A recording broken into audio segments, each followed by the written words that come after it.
So recently I made a video about Tyler Oliveira, a so-called YouTuber journalist, and my video was exposing Tyler's lies. Now, Tyler, in response to this, made a whole expose debunking my original video about him. And I just wanted to clear the air on some of the things Tyler said. Now, what would be the last thing Tyler would want to do in his own response to being called out as a liar?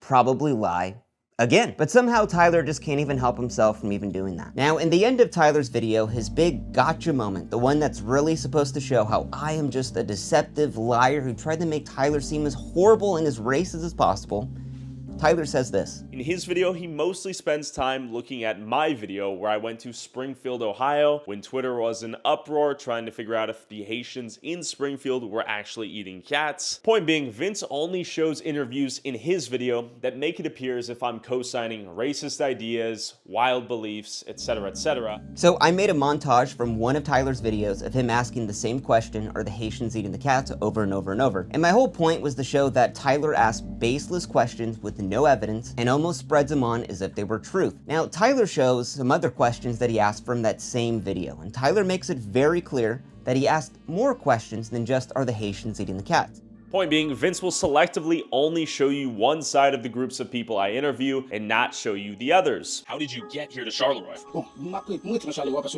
Now that all the immigrants have gotten here, guess what? You're getting new stoplights. Say hello, they'll smile to you. I don't know how many times I still sleep with my doors open. Nobody's eating dogs and cats here. The Haitians aren't bothering us. Ironically, we may have found the most accepting, loving town in America. Now, Tyler shows all of these clips of actually good journalistic questions being asked. So I ask you, how can I both co-sign this answer and this answer in the same video? I heard there were rumors of Haitians eating the neighbor's cats. We've lost a whole bunch of cats. Haïtien viennent ici pour travailler, mais manger chatte, non. Or is it possible in these videos that I'm actually trying to get answers from both sides of a given question? And Tyler says these are from the same video. He makes it very clear. He even puts it in text on the video. So I ask you, how can I both co-sign this answer and this answer in the same video? And this is Tyler's big gotcha moment. These other questions that I hid out from my original video, Tyler's showing them right now.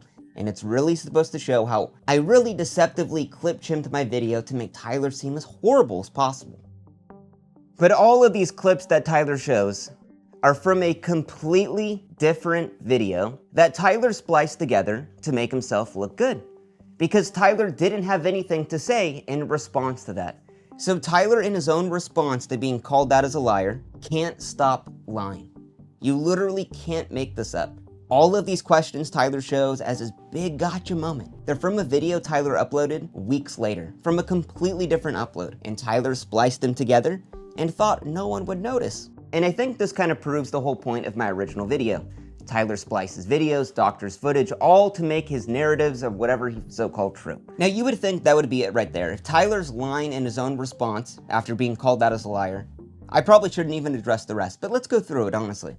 Now, in my original video, I talk about how Tyler brings along these so-called journalists who are really anything but that, and Tyler gives them so much credibility through the video to pretty much say whatever they want, when a lot of it is just baseless and conspiracy theories. Now, I talk about Darren Stallcup in Tyler's Oakland video, and I mention how Darren is a used car salesman, and how he's done a $10,000 GoFundMe scam. Now, I state that Darren raised $10,000 to move out of the Tenderloin. Darren raised the money, moved out of the Tenderloin. So where is the scam? Tyler even points this out in his own response. Vince attacks Darren for running a GoFundMe where he asks his Twitter followers for money to move out of the Tenderloin. Darren told them what he wanted the money for, used the money for that purpose, and received the money from consensual adults. What is the problem? Now, this was my bad. I really messed up on this part because I didn't go into more detail of what Darren did with that money. Now, Darren took a couple $1,000s, moved out of the Tenderloin, but rather than refunding the rest of the money back, Darren decided to go on a Rio de Janeiro all expenses paid vacation at the expense of all of his GoFundMe fans. Now, people arguably got frustrated over this. People were demanding that he just refund the money back.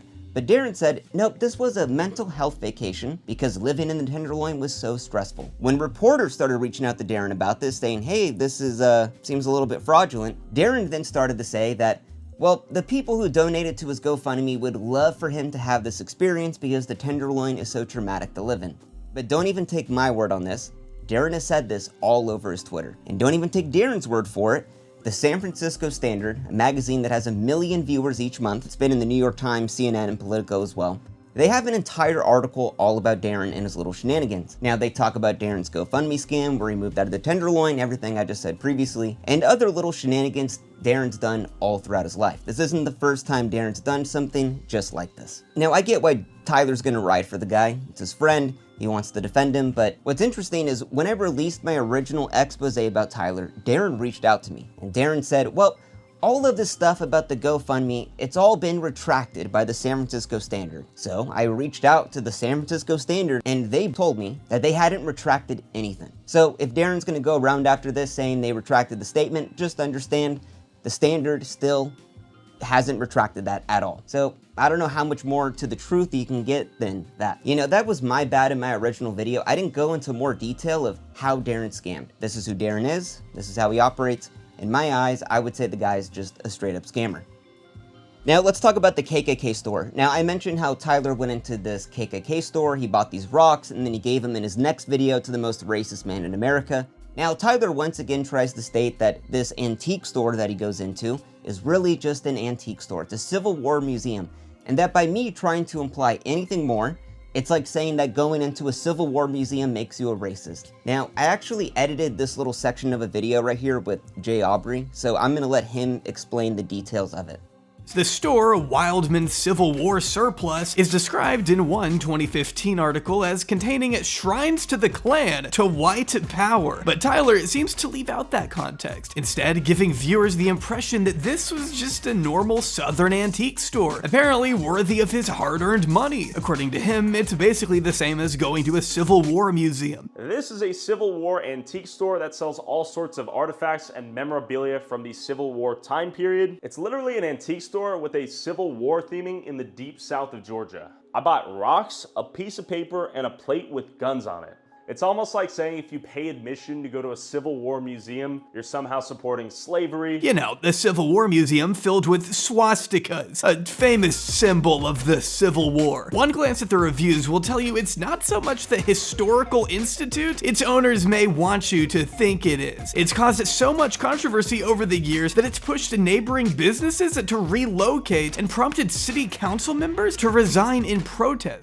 I don't really know what Nazi memorabilia has to deal with the Deep South Civil War history, but I mean, that's just my 2 words for it. Now, my whole point with pointing this out is that this is just a lie of omission. Tyler doesn't state this in the video because clearly he knows it's gonna come off as bad. That's why Tyler went into so much detail in this part of the video. But I'll just take it from Tyler's own words. So Tyler went into the store that sells Nazi Ku Klux Klan memorabilia, bought these rocks, and then gifted them to the most racist man in America. And the gift was in reference to a running joke this racist man had, that black people are worth less than rocks. Me or this white rock right here?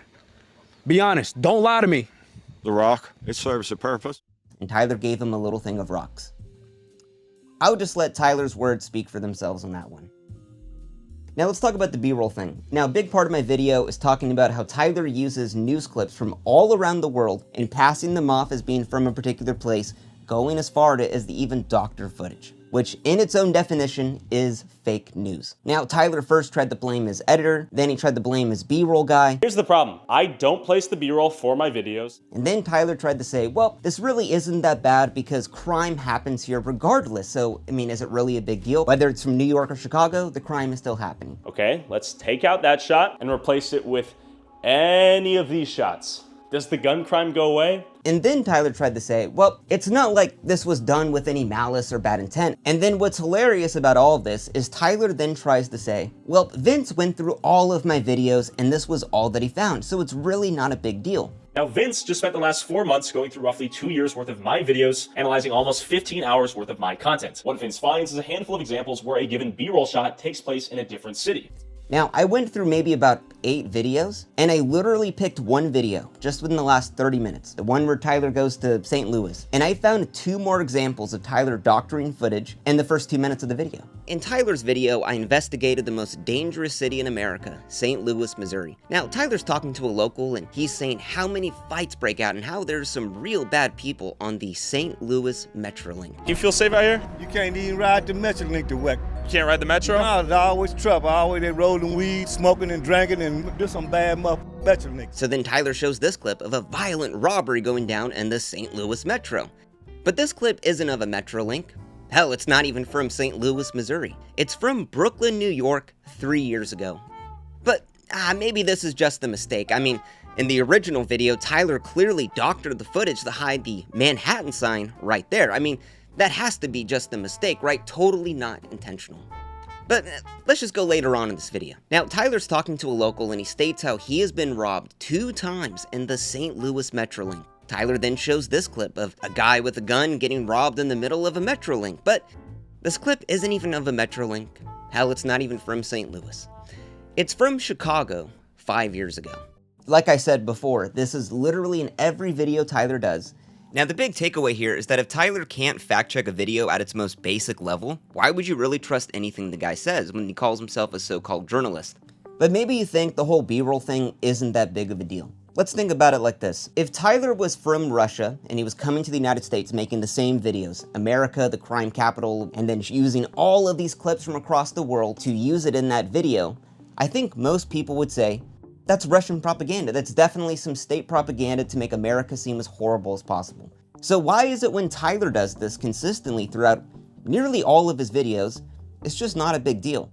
Now, what's funny is Tyler often talks about how he's better than the mainstream media, that they often tell lies. Tyler tells the truth. Now, in 2019, ABC was caught doing exactly what Tyler's doing with the fake B-roll. They had the section on Syria, they played this whole montage. One of the clips in that montage was revealed the next day to be from a gun range in Kentucky. Now, ABC came out, they apologized, executives came out and said consequences were met. Donald Trump talked about it at a press conference and all over Twitter. This was an international scandal that really stained ABC's reputation. And what I find funny was what reporters defending ABC tried to say to really minimize the situation. One reporter said, well, the war in Syria is still happening, so what's the big deal? It's not like the war was made up entirely, right? I mean, the war is still going on. Does that sound a little bit familiar? And what's crazy about this is Tyler could have came out and said, you know what, we lost your guys' trust, we're never gonna do this again, we changed our systems, but Tyler didn't say that. Tyler said this is probably gonna happen again,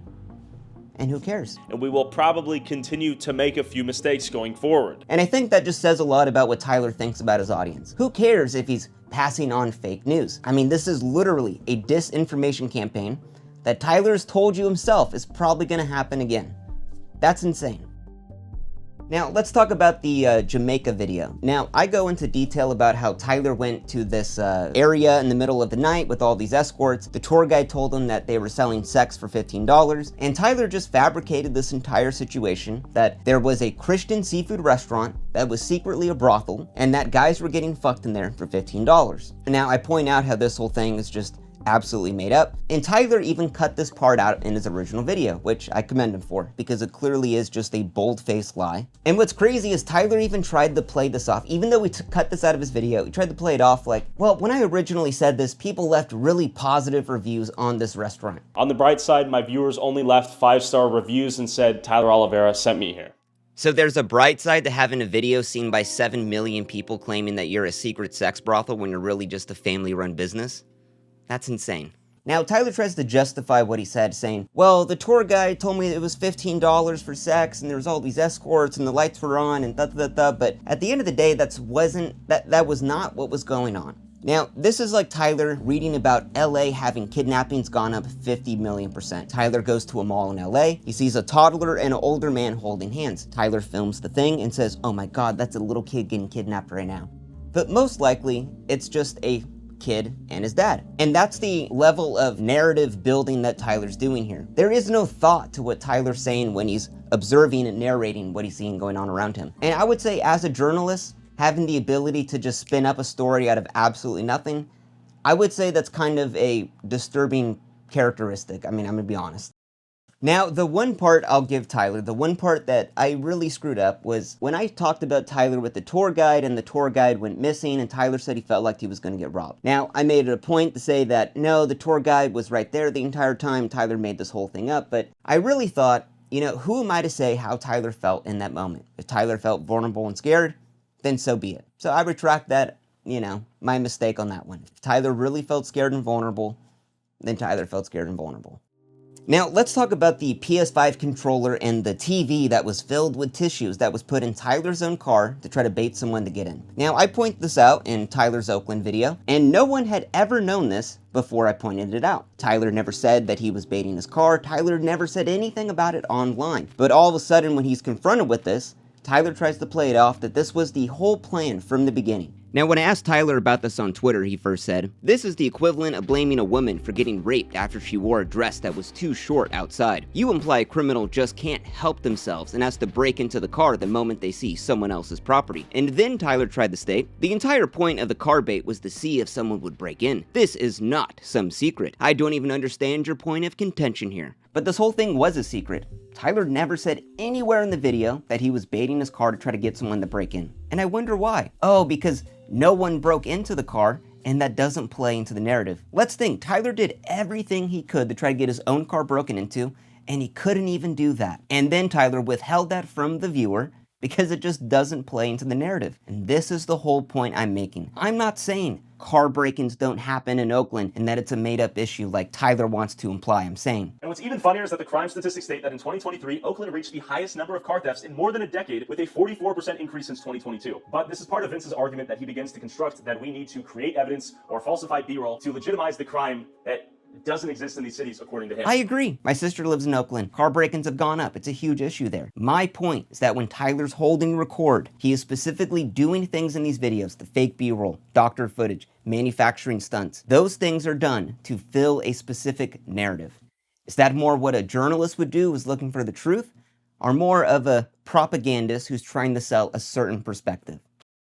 Now, in the beginning of Tyler's video, he spends a lot of time going over all of the research he found about me online to try to find any little thing to discredit me. Now, Tyler talks about how I'm this obsessed stalker whose entire Twitter is just dedicated to just harassing Tyler and stalking him. Vince's entire Twitter account is dedicated to myself and my channel over the last couple months. Non-stop, my balls in his mouth like an obsessive ex-girlfriend. Now, how many tweets would it take for someone to be obsessed on Twitter? 50, 60, maybe even 100? Guess how many tweets I've made about Tyler? 5. I have made 5 tweets about Tyler. 11 tweets in total if you count the 6 I made promoting my video about him. So in his eyes, I guess 5 tweets is just obsessed to the point of literally almost stalking. Talk about being dramatic. Now, what are these tweets, you might ask? Tweets like this.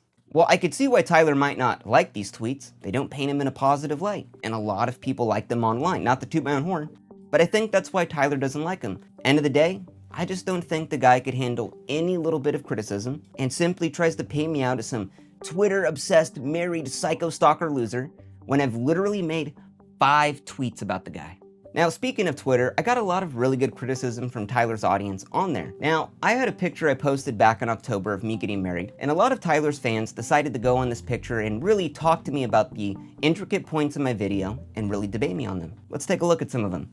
White women throwing away her jeans for some California Indian curry slurper.